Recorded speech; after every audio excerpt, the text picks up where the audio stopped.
Welcome back, guys. For me, these are quite interesting. For some, it's not so interesting. What I don't like about my car, and this is why I'm doing it.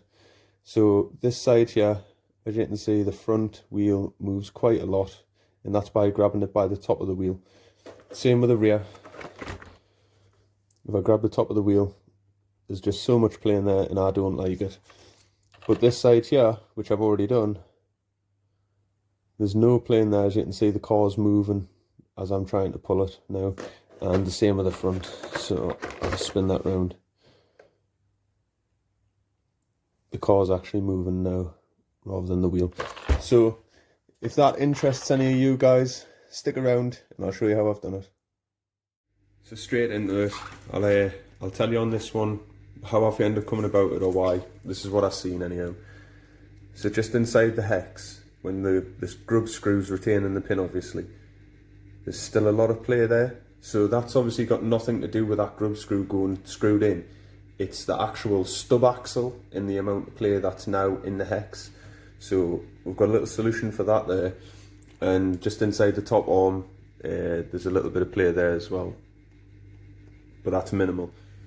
So I've already done this side. I'll just take this side off and I'll show you from here, rather than kind of explain it and then still having to do this side. So you'll be able to see now that I've got this side kind of up and out.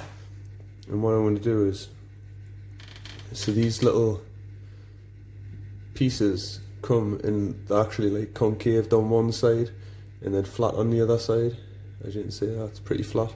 So what I want to do is I want to put the rounded side in towards the ball, so the ball's got somewhere round to sit inside of. And then I'll face another one flat-sided on there. So there's going to be two on that side, and there's going to be two on the other side as well. And as you can see down here, I've already done this one, and there's no binding whatsoever. So that's an absolute spot-on fix. And I'll show you once I've done the other side. I'll move on to the hex. Sorry, slide together. Nice and easy for someone who's got a thumb like that. Hopefully that's all stayed in focus for you, so you've seen what went on and how I've done it. Let's get the screw back in. So I know that some of these videos might be boring, like slot play. I mean, how many can one person do? But it's just to show you from a cheap 144, cheap 124, because they're all WL toys. The Cheetah, that had plenty of play in it, and then even now an Arrma, in my opinion, for the money, should it have that much play? This is my interpretation of how play is and what play should be. So next, we're going to get onto the hex. And for me, how I get this off is I've got this. So I just poke that through, get that in, that'll slide over the hex, and then I can just keep a hold of everything. And then that lets me get the grub screw out just through the hex. As you can see there, that's come out for me. Yeah.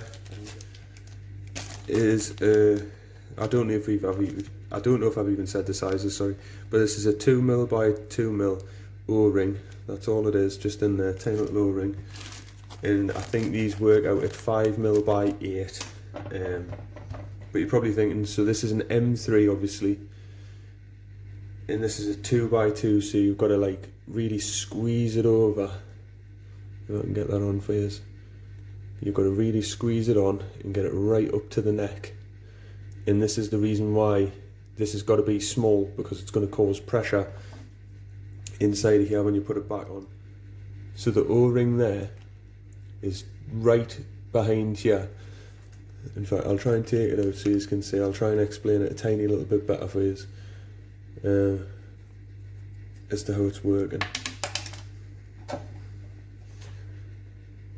So the stub axle in there has got grooves cut into it, and although you cannot see it when the wheel's not on that much, it does move there. So this O-ring, when you put this in, it's going to cause pressure and squeeze out against this, because this here has got a chamfer on it.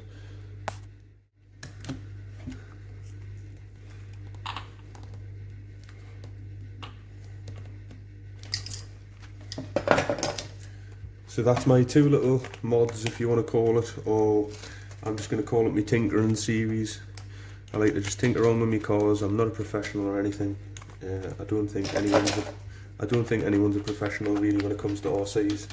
We either learn from each other and we kind of agree to disagree, or we're just blowing smoke up each other's arses.